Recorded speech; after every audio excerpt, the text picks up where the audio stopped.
Bienvenue à toi dans cette vidéo où tu vas apprendre à utiliser GitHub avec Shopify.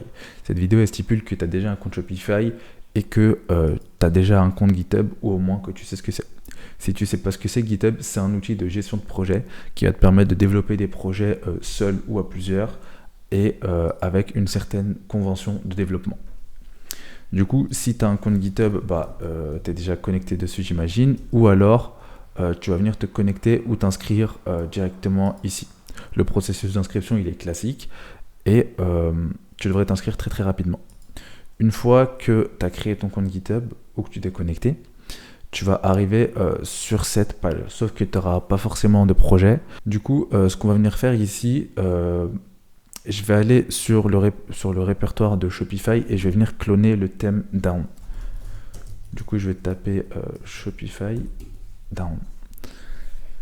Du coup, je vais venir ici et ce que je vais faire, c'est que je vais venir créer une copie du thème down. Et mon objectif à la fin, c'est de la synchroniser sur Shopify et qu'à chaque fois que je fais une modification, que ce soit sur l'éditeur de Shopify ou depuis mon répertoire local que je vais modifier et que je vais pousser les modifications à mon répertoire distant, que tout ça soit synchronisé. Donc, je vais venir ici déjà, je vais commencer par créer une copie. Donc, je vais faire ce qu'on appelle un fork. Un fork, ça sert à quoi? Ça sert à créer une copie d'un projet existant et que cette copie devienne tienne et que tu puisses la personnaliser à ta sauce. On voit bien qu'ici, en owner, c'est bien moi et que le répertoire, je peux le nommer comme j'en ai envie. La description aussi, je peux la faire sauter si j'en ai envie. Et je vais venir créer mon fork. Du coup, le répertoire il se crée, il faut attendre quelques secondes selon ta connexion. Globalement, c'est très rapide. Hein. Là, c'est déjà prêt, la preuve. Et ce que je vais faire, c'est que du coup, maintenant, j'ai mon répertoire down. Donc, je vais venir le cloner. Je vais venir le cloner et je vais venir ouvrir mon terminal. Tac, tac, c'est au terminal. J'ai pas l'habitude d'utiliser le terminal standard, c'est pour ça. Et voilà. Du coup, je vais aller dans mon desktop et je vais venir cloner l'adresse que j'ai copiée juste ici. Voilà. Et je vais ajouter un nom, je vais l'appeler theme down par exemple, en faisant comme ça. Du coup, c'est bon, j'ai cloné mon thème down. Du coup, je vais faire cd. Si tu ne sais pas à quoi sert cette commande, c'est pour accéder à un dossier existant. Donc, du coup, cd thème down. Et je vais ouvrir VS Code avec. Du coup, voilà mon projet. Et imaginons que je vienne ici dans ma section Announcement Bar et que je vais dire une bêtise. J'ai envie d'ajouter un coucou juste à la fin de ma section. Du coup, je vais venir ici, je vais ajouter coucou. Je vais sauvegarder. Et là, soit vous savez utiliser le terminal et donc vous savez comment pousser des modifications vers votre projet. Ou alors, vous pouvez le faire directement depuis VS Code en entrant un message ici. Ajout du texte coucou. Et ici, on va créer un message. On va venir faire un commit. Et ensuite, on va synchroniser les changements avec le projet distant.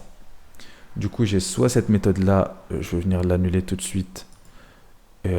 Ça, c'est la méthode directement depuis VS Code. Ou alors, je peux le faire depuis le terminal. Je vais faire git add pour ajouter tous mes changements. Git commit-m pour ajouter un message. Et dans mon message, je vais mettre ajout du texte coucou par exemple. Et ensuite, je vois bien que j'ai un fichier changé avec une insertion. Je vais faire un git push origin main parce que je vois que ma branche de développement ici s'appelle main. Du coup, je vais pousser mes changements.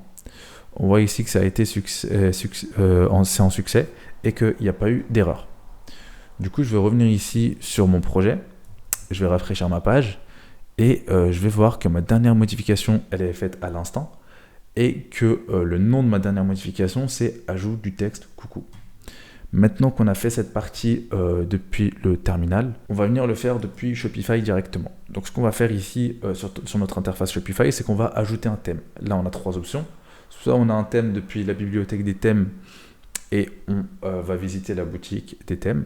Soit on met en ligne un fichier compressé, par exemple si vous avez acheté un thème à quelqu'un ou à un développeur Shopify connu, ou alors que quelqu'un vous a donné une copie d'un thème, ou alors vous vous connectez depuis GitHub. Moi, je vais me connecter depuis GitHub parce que c'est l'objectif de cette vidéo. Et je vais venir choisir mon compte. Une fois que j'ai choisi mon compte, je vais venir choisir le projet. Le projet, on l'a appelé Down. Du coup, voilà. Et je vais venir prendre ma branche qui a été mise à jour il y a 1 minute et qui s'appelle Main.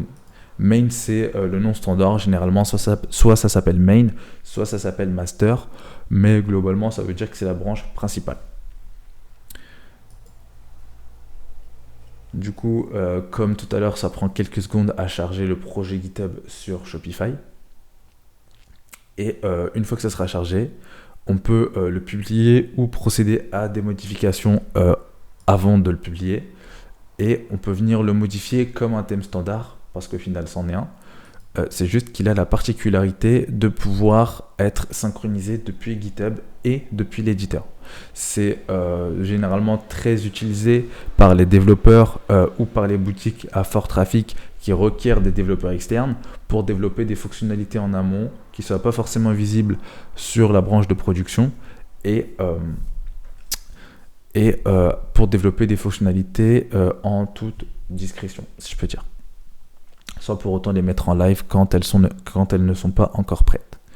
Ici, du coup, je vais mettre « Coucou, je suis le nouveau thème Down ». Je vais venir sauvegarder ma modification. Si on veut regarder par rapport à tout à l'heure, on voit bien que notre coucou qu'on a ajouté en local depuis notre éditeur de code est disponible juste là. Du coup, ici, on a notre deuxième modification depuis l'éditeur. Et on va sortir de l'éditeur et on va voir que notre projet a un dernier enregistrement à l'instant.